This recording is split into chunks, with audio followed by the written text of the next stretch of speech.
2 साल पहले जोशीमठ में बहुत चर्चा हुई, इनको रिहैबिलिटेट करो, इनको रिहैबिलिटेट करो। सारे गाँव ने कहा कि हम आज के बाद यहाँ मकान नहीं बनाएंगे, हम तो यहाँ से निकल लेंगे। अब क्या हो रहा है? 2 साल बाद सब भूल गए, फिर बनाने लगे होटल। लोगों ने नाले खालों में घर बना दिए, तो उन नाले खालों में घर बना दिए तो पानी जाएगा कहाँ? किसी के घर के अंदर घुसेगा, किसी के मकान के अंदर जाएगा। आपने वहाँ पे 7 मंजिल, 8 मंजिल, 9 मंजिल, और यहाँ तक कि आपने जो है ऐसे भवन बना दिए जिन पे लिफ्ट लगाने वाली बात आ गई। न वहाँ ड्रेनेज सिस्टम देखा, न उस सॉइल की कैपेसिटी देखी, न ढाल की। आपके सामने ये अलकनंदा बह रही है। आप कोई किसी आदमी की हिम्मत नहीं है, किसी वैज्ञानिक की हिम्मत नहीं है, इसकी एनर्जी को नापने का कोई आज तक कोई रिकॉर्ड नहीं है। आज अगर आप चेत गए तो आने वाली आपकी जनरेशन सुधर जाएगी। आज जो क्लाउड्स जा रहे हैं वो 6000 के हाइट पे भी जाने लग गए करते थे। अभी मैं पिछले साल बागेश्वर गया तो वहाँ 1 इंच जगह नहीं है पाँव रखने की। हमारे जितने भी छोटे बड़े शहर हैं जो पहाड़ों में हैं, ये खतरे की जद में हैं भविष्य में। गोपेश्वर, मसूरी, लैंसडाउन, अल्मोड़ा, जितने भी शहर हैं जो हिल स्टेशन हैं, क्योंकि ड्रेनेज तो बहुत कमी है इन जगहों में। दरअसल बात ये हुई कि हम लोगों ने जो बसासत है हमारी, गाँव को छोड़ कर शहरों के नज़दीक जो हमारे जिला हेडक्वार्टर थे, ब्लॉक हेडक्वार्टर थे, कॉमन प्लेसेस थे, जैसे श्रीनगर जैसे इम्पॉर्टेंट प्लेसेस हो गए, तो जितने भी पहाड़ी में इंटीरियर में रहने वाले लोग थे। अभी मैं आज देख रहा था कि गौचर में 2013 से लेकर और आज तक जो डेमोग्राफिकल चेंज हुआ है वो इतना अमेजिंग है। बागेश्वर को आप देखेंगे, क्या सुंदर खेत हुआ करते थे बागेश्वर में। जब मैं 2011-2010 में जब मैं बागेश्वर की तरफ गया था, तब क्या खूबसूरत खेत हुआ करते थे। अभी मैं पिछले साल बागेश्वर गया तो वहाँ 1 इंच जगह नहीं है पाँव रखने की। सारा जो है आरसीसी के कंक्रीट स्ट्रक्चर बन गए हैं। तो उसका नतीजा क्या होगा? जो धरती है जिसमें पानी जाना है, जिसने फर्टिलिटी बढ़नी है, वो ख़त्म हो गई। आपका जो है सीमेंट स्ट्रक्चर आ गया, रन ऑफ आ जाएगा, पानी जो है सीधे उतर करके ढाल में आके नदियों में बहेगा। और जहाँ पे भी बहेगा, किसी नाले में, लोगों ने नाले खालों में घर बना दिए, तो उन नाले खालों में घर बना दिए तो पानी जाएगा कहाँ? किसी के घर के अंदर घुसेगा, किसी के मकान के अंदर जाएगा। और यही हालत आपने आज जो है थराली में देखा है कि घरों में घुस गया पानी, शाना चट्टी में देखा है बंगले के अंदर घुस गया पानी। तो क्या कारण है उसका? यही कारण है कि आपने ऐसी जगहों पे बसासत की है, आपने देखा नहीं है कि प्रकृति का जो मुहाना है या नदी का जो एनर्जी है। आपके सामने ये अलकनंदा बह रही है। आप कोई किसी आदमी की हिम्मत नहीं है, किसी वैज्ञानिक की हिम्मत नहीं है, इसकी एनर्जी को नापने का कोई आज तक कोई रिकॉर्ड नहीं है। इसकी ऊर्जा कितनी है और कब बढ़ जाए, नो वन नोज। इसलिए हमें प्रकृति के इन सारी चीज़ों से अपने आप को बचा करके रहना चाहिए, तभी हम अपने आप को सेफगार्ड कर सकते हैं। आग में अगर हाथ डालेंगे तो आग जो है, आग तो जलेगी लेकिन साथ में आपका हाथ भी जला देगा। इसलिए हमें आग से दूर रहना होगा। लेकिन गुरुजी बचेंगे कैसे? ये शहर सवाल भी ये है ना कि हम तो बस गए हैं, जिन्होंने बसना था वो बस गए, वो बढ़ता जा रहा है। समय बहुत ज़्यादा नहीं हुआ है। जब नींद खुल जाए, जब रात खुल जाए, जब नींद खुल जाए तभी सवेरा है। आज अगर आप चेत गए तो आने वाली आपकी जनरेशन सुधर जाएगी। लेकिन आज भी अगर आप नहीं चेते, स्थिति यह है। 2 साल पहले जोशीमठ में बहुत चर्चा हुई, इनको रिहैबिलिटेट करो, इनको रिहैबिलिटेट करो। सारे गाँव ने कहा कि हम आज के बाद यहाँ मकान नहीं बनाएंगे, हम तो यहाँ से निकल लेंगे। अब क्या हो रहा है?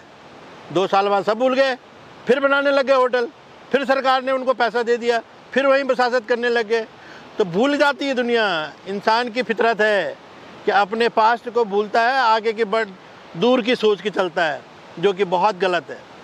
उत्तराखंड में नदियों की मॉर्फोलॉजी में चेंज हो रहा है, ड्रास्टिक चेंज हो रहा है पिछले 20 सालों के या 30 सालों के। हाँ, मैं गढ़वाल विश्वविद्यालय के श्रीनगर परिसर में रहता हूँ और मेरे पास एक बहुत बढ़िया एग्जाम्पल अपनी अलकनंदा का है, जो आपके बगल में अलकनंदा बह रही है। और इसके जो मैं चैनल मॉर्फोलॉजी पे एक स्टडी कर रहा हूँ पूरी अलकनंदा की, कि कैसे इसकी चैनल मॉर्फोलॉजी में चेंज आया विगत कई हज़ार साल पहले से। इसका अभी आकलन, अभी मेरे पास डेटा एकत्रित कर रहा हूँ और जिस दिन ये डेटा पूरा आ जाएगा, छोटा सा उदाहरण बता सकता हूँ कि चैनल कैसे कोर्स बदलता है अपना, रिवर कैसे कोर्स बदल रही है। ये जगह है जहाँ पे हम खड़े हैं। आज नदी जो है यहाँ से यूँ डाइवर्ट हो रही है, इधर को घूम रही है। पहले नदी कभी ऐसे सामने से जाती थी और उसको हम बोलते थे paleo channel. Paleo channel means वो कोर्स, जिस कोर्स में नदी पहले उधर बहती थी, सडनली टेक्टोनिक कारणों की वजह से या man made structure developmental activity की वजह से हमने नदी का मुहाना मोड़ दिया, डाइवर्ट कर दिया, तो नदी ने अपना कोर्स बदल दिया। इट बिकम मेंडर्स, ऐसे घूमते हुए जा रही है। अब आप देखिए कि जब ये नदी यहाँ से आके घूम के, पहले सीधे जाती थी, अब यूँ घूम के जा रही है। सामने वाला जहाँ पे रेत बजरी रखा हुआ है वो भी इसका पैलियो चैनल था, अनफॉर्चुनेटली वो पैलियो चैनल से शिफ्ट हो रही है। तो डेफिनेटली जो नदियों का जो कोर्स है श्रीनगर जैसी घाटी में साफ दिखता है कि यहाँ पे नदी ने अपने एक बार नहीं, तीन, कम से कम 4-4, 5-5 बार अपनी कोर्स को बदला है, अपने चैनल कोर्स को बदला है। और जब ये अपने चैनल कोर्स को बदलता है तो डेफिनेटली जो इधर उधर की जो एग्रीकल्चर प्रैक्टिसेज हैं, सॉइल है, बिल्डिंग है, उनको डैमेज करता है। अच्छा गुरुजी, एक खास कुछ वैलीज हैं जहाँ हैवी रेनफॉल और जो आपके गाढ़ गदेरे हैं उनका बहुत ज़्यादा संवेदनशील होता है, शायद पिंडर, आपकी मंदाकिनी वैली। इसके पीछे वजह क्या है? क्या डेमोग्राफी ऐसी है इस पूरे इलाके की कि यहाँ पर हर साल ऐसी अतिवृष्टि होती है? यहाँ की जो मॉर्फोलॉजी है, ये जो हम लोग कहते हैं इसको टोपोग्राफिक हाइज, ठीक है, तो ये जो टोपोग्राफिक हाइज है, ये जो बैरियर है हाइट, जैसे हम अगर माना गंगा यमुना के मैदान से चलते हैं तो सडनली एक ओरोग्राफिक हाइट आती है शिवालिक, 350, 400, 500, 700 मीटर के ऊंचे पहाड़ जो बिल्कुल नीचे मैदानी भाग से 500 मीटर। तो पहली बरसात जो लो लाइंग एयर जो क्लाउड्स हैं वो वहाँ पे ट्रैप होते हैं, जैसे हाँ फीट पे, मीटर पे, 300 मीटर, 400 मीटर, 500 मीटर। और जैसे ही हम देहरादून जैसे क्रॉस करेंगे, ऋषिकेश क्रॉस करेंगे, तो हमारे पास आता है लेसर हिमालय है। लेसर हिमालय में हमारे 1400, 1500, 1600 मीटर के हाइट के 1900 मीटर तक के हमको साकनीधार जैसे या नयननगर या चंबा ये रेंज मिलता है, मसूरी ये रेंज मिलता है। तो दूसरे क्लाउड हमको दूसरे हाइट पे यहाँ पे ट्रैप होते हैं। और उसके बाद तीसरी हाइट आती है हमको, ये ओरोग्राफिक हाइट हम जिसको बोलते हैं, जैसे हमारा दूधातोली रेंज आ गया, ये थोड़ा और है, 200, 2200, 2300 मीटर पे जाके होते हैं, 2800 तक है। तो ये दूधातोली रेंज पे हमारी जो है क्लाउड्स जाके ट्रैप होते हैं और वहाँ रेनफॉल होते हैं। और उसके बाद जो लास्ट है वो था अभी तक जो हम आज तक रिकॉर्ड करते आए हैं, वो था आपका जोशीमठ, सुंदरढूंगा, प्रताप नगर, इधर की तरफ आगे चले जाएंगे ये उस साइड बड़कोटवा इस साइड की तरफ। तो ये आप अगर देखें कि ये हाइट सडनली जो है क्या कहते हैं उसके लिए 2000-3000 तक पहुंच जाता है। और उसके बाद आज जो क्लाउड्स जा रहे हैं वो 6000 के हाइट पे भी जाने लग गए हैं, 6000 पे जाके ट्रैप हो रहे हैं। अभी आप देखिए कि यहाँ पे क्या हुआ, खीरगंगा में जो क्या पीक था, वो कौन सा पीक था, श्रीकंठ 6133 मीटर का है, वहाँ पे जाके क्लाउड ट्रैप हुए। केदारनाथ कितना है, वहाँ पे जाके क्लाउड ट्रैप हुए।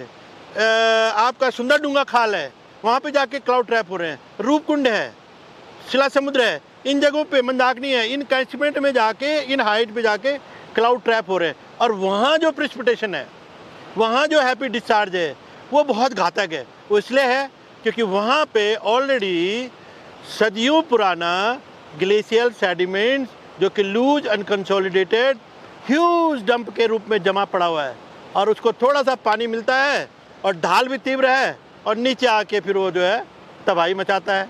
जैसे धराली हो गया, सुक्खी टॉप, सुक्खी गांव हो गया, ये सारे इलाके में हो गए। अभी आपने देखा है यहाँ पे शाना चट्टी में हो गया। तो ये सारी घटनाएं आपको आए दिन इसका ही प्रतिफल है।